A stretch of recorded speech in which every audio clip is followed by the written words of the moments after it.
Hi, welcome back to Shawnee Hills Workshop. I desperately need your all's help here in my workshop today. And I'll get to that here in just a moment. Before I do, I want to give just a little bit of a backstory. So as some of you all know, if you've been watching here recent videos, you've seen me wearing a brace on one or both of my wrists quite a bit. And probably for a month before that, you saw me wearing the bands around my forearms. I've been suffering for a few months for what I thought was a really bad case of tendus elbow, just tendonitis. Turns out I do have tendonitis, and that is part of the problem, but what has been the bigger issue is actually radial tunnel syndrome, which is the nerves that go around your forearms. And I've been struggling a lot, and because of that, you've noticed I probably haven't put out quite as many videos here lately, and more videos with my son and things of that nature, and editing old footage like the fireplace. I've been really resting them quite a bit for about a month now, and still not fully healed, still going to be wearing a brace off and on a lot. Got a lot of exercise I'm doing, going through physical therapy, but I'm finally back in the shop and I'm ready to get back working on this shop remodel. You know, this wall behind me and the mechanical room behind, I finished up late winter, early spring of 2020, and I'm going to go forward with trying to get the shop fully remodeled. But I've spent a lot of time out here just looking around and thinking, and I've talked about how I'm going to be tearing some more walls out to expand the wood shop. And I'm getting ready to start putting infrastructure in place. Electrical, plumbing for the water, plumbing for the air, plumbing for the dust collection. And I just want to make sure I get everything right. And I'm not 100% sure what I want right now. I'm not even 100% sure that this is where the workbench is going to stay and that's where the tool cabinet's going to stay. I put it here right now just so I can have a decent background while all the rest of the shop is in just shambles. So today I'm going to give a little bit of a tour of just the wood shop only and the plans. And then I'm going to upload on my website to a link that is just available through this video. Basically, a couple of SketchUp files.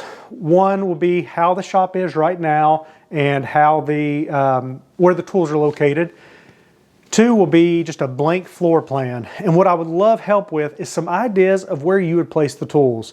Now, for the most part, I've got all the tools that I plan on getting as far as big stationary tools. I'm going to try to really think if there's anything else I see myself getting in the near future, and if there is, I'll put that on the list. But more than anything, I think I'll just be upgrading from current tools to newer tools going forward.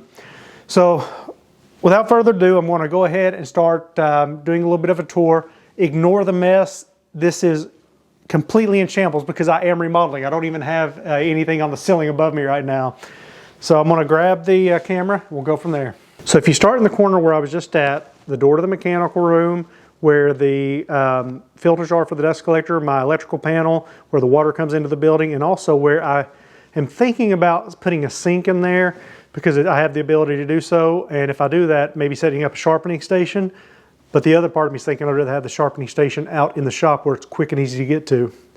But if I pan to my left, right behind where the camera's at, that is where the CNC currently lives. And you can see I got a low ceiling in this part of the shop. This is about 8 feet. I have a drum sander, my router table, and the planer. And then on the back wall there, the lathe is sitting there, and the computer for the CNC.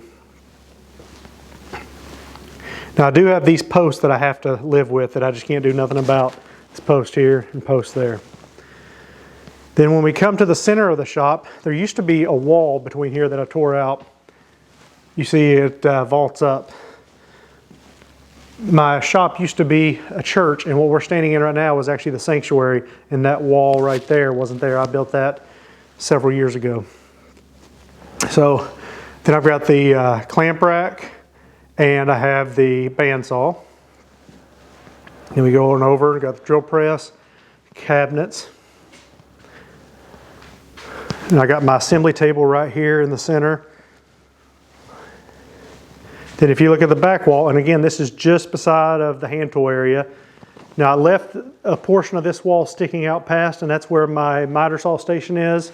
Again, I'm up for moving anything. So even if tools seem like they're built into place, just ignore that. They can go anywhere. Then I have my table saw, outfeed table. There's my old table saw. And I haven't decided if I'm going to build that into an outfeed table or have two separate saw stations, having one for a permanent dado setup and the other for rip and cross cuts. And then There's my other drum sander. One of the drum sanders will be going. I haven't decided which one I'm keeping yet, or I may sell them both and get a nicer one. And then I've got some wood storage back there. Now, something that you may or may not know is all this wall is going to be coming out. So if I follow through here, and I apologize for this video, I know this is going to be a hard one to watch. Through this door, we've got about 12 feet to another wall. And this is currently where I keep my lumber stored at. What I'm going to do is continue this wall right here on across over to that wall. So basically I'm about 10 feet away from this wall, and so if you can imagine, about 10 feet back the wall will continue over, and all these cabinets, my plan right now is to move them on over. Now I won't gain this 12 feet the entire length of the wood shop because there are stairs going up to the loft that I will have to keep, but I will probably be changing those a little bit. I haven't decided exactly how I'm going to do that. Something worth mentioning is right now I have a slight difference in height between that room and this room, and it's very possible I'll have the same situation over there. I just don't know. I didn't know this till I tore the wall out. You can see I poured some concrete there because there was no concrete in between them. But one option that I may be considering is furring out this entire floor and laying plywood down and making a wood floor. It would not be high enough to run dust collection or anything like that, but it would be high enough to where I could run some outlets under the floor. So that is an option. Now, as far as existing electrical, existing plumbing, anything that's there now, I'm fine with moving it. It doesn't bother me a bit. If I'm going to get into it, I'm fine to do it and do it right. I just want to make sure that whatever I do is what I need for it to be right now and somewhat easily changed in the future. So again, I'll put a link down in the description. If I'm able to, I'll also post it on this video here, but I'll put it down in the description and maybe the first comment where you can go and download that SketchUp file or look at the SketchUp file. And if you can help me, that'd be great. I'd love to know your opinions. I'm going to be posting this video tomorrow. But for today, I'm going to go ahead and get started on insulation and things that don't matter what my layout is.